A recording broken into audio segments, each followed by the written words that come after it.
Resolutions and frame rate. Resolution is the number of pixels contained within each frame of the video. The more pixels per frame, the clearer and more detailed the image. Some cameras can shoot up to 8K. Most cameras can shoot in 4K and HD. The higher resolutions, the bigger the file, and it will take more room in your device storage. So plan accordingly when shooting in higher resolutions. Frame rate refers to the number of frames per second of video. A frame is a motionless image, essentially a photo.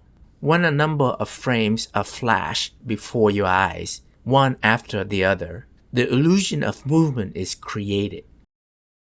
When we choose a frame rate, there are two things to consider: the frame rate we record and the frame rate we play back. For instance, if you record a video at 60 frames per second and play back at 30 frames per second, the action will be slow motions. But if you record a video at 24 frames per second and play back at 24 frames per second, the action will be in normal motions. Most US broadcast standard videos are shot 30 frames per second. Many filmmakers shot in 40 frames per second to get the film look.